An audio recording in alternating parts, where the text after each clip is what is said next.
Hey folks, Zach Osterman here, Insider Indianapolis Star, coming to you from a hotel room in San Juan, Puerto Rico.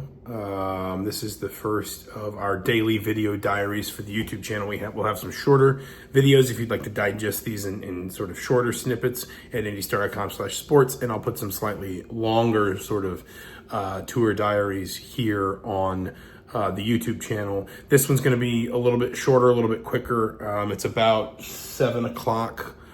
7 p.m. I got in this afternoon. Took a little while to get to my hotel because of some traffic.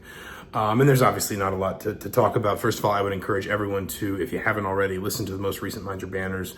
Mike Nislik and I really broke down a lot of what we saw at the open practice last week in Bloomington, a lot of what the two of us are kind of curious to see from Indiana this week, 3 games this week. And so I would encourage you to kind of start with that if you have not already watched Mind Your Banners. I also promise I will be doing these in slightly more adventurous locations as the tour wears on. This is just kind of a needs-must situation to try and get things rolling, because I did get to my hotel a little bit later tonight. But to kind of give you a sense first for what to expect from this week, provided there is internet or some form of internet connection available at each of the arenas Indiana's playing at, we will have a live blog from the game. We will have some live tweeting, but in particular, we'll really push people toward that live blog at IndyStar.com, where I'll try to probably do a little bit less sort of game update and a little bit more sort of analysis of what I'm seeing. Obviously, Indiana's going to want to win these games, but it's more than just the results that I think, you know, both Darren DeVries and his staff and also probably IU fans are going to be interested in over these next few days. We'll have all the usuals after games. We'll have 3 reasons, insiders, breakout stories, off day stories. I'm counting these on my fingers, which you can't see, so that's really good. That's really good television right there. And then we will have these tour diaries. Mike and I might even try to podcast at some point this week. I'm not sure if that's going to prove practical or not. We'll just kind of play that by ear. Mike's back home and is obviously, kind of waist deep in football practice. Had some really good updates today.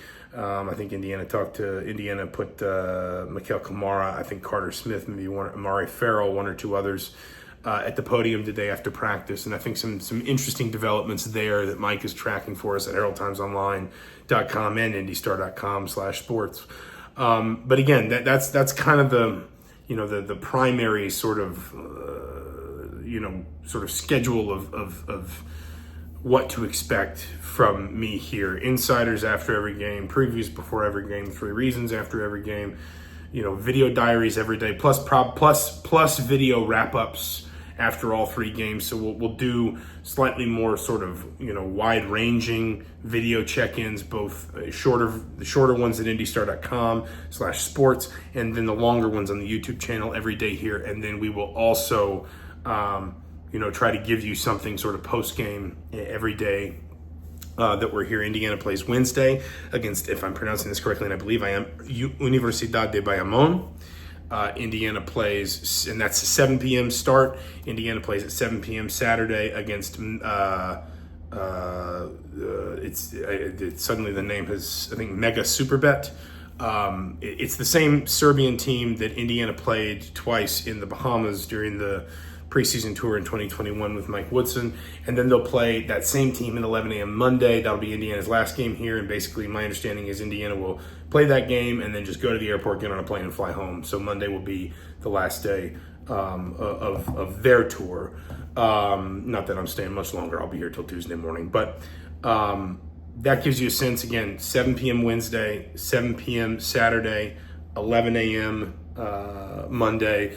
We're on the same time, I believe, because Puerto Rico doesn't observe daylight saving time. There's not a distinction between Eastern and Atlantic at this time of year. So my understanding is there's no time changes to worry about. And you can expect, again, at IndyStar.com/sports, a lot of written content, a lot of video content. We'll even maybe try to get a podcast together if we can. But I've already filed something that will go up first thing tomorrow morning at IndyStar.com/sports, a bit of kind of an insider preview And just to give you just a little bit of a teaser on that, essentially it was stemmed from a conversation that I had in particular with Lamar Wilkerson after that open practice last week, where he and I talked about how many guys on this team, to use his word, were alphas at previous stops. How many players on this team know what it means to be the leading scorer, the first offensive option, the player that has to, take a lot of that responsibility on. If you look at Indiana's likely starting five, at least for this trip, 4 of the 5 players who are in that starting five, which right now I think is Connor Enright, Tayton Connerway, Lamar Wilkerson, Tucker DeVries, and Reed Bailey. 4 of those 5 players averaged between 14 and 21 points last season. I think 3 of the 5 were their team's leading scorers. I think all 3 of Wilkerson, Bailey, and I'm remembering this from the story, all 3 of Wilkerson, Bailey, and Connerway led their team in percentage of shots taken. Wilkerson was a narrow second in percentage of possessions used. The other 2 were clear first on their team in percentage of possessions used. Obviously, Tucker DeVries, bit of a weird comparison because he had such an abbreviated season last season, but if you go back and look at his Drake numbers, he was as much of, to use Wilkerson's words, an alpha as anybody, those last couple of years with his dad in Des Moines. And so there are a lot of guys who know what it means to sort of take on that added responsibility, but of course they won't need to, at least in theory for this team.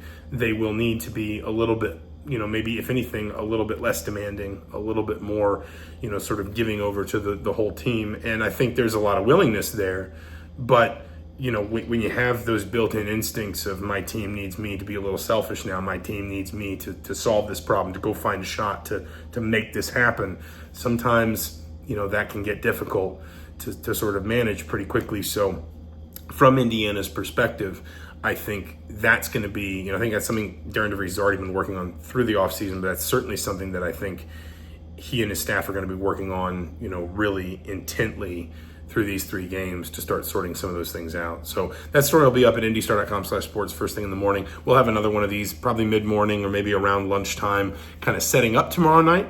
But for now, we'll just kind of leave it where it is. I'm Zach Osterman for the Indianapolis Star. We will talk to you very soon.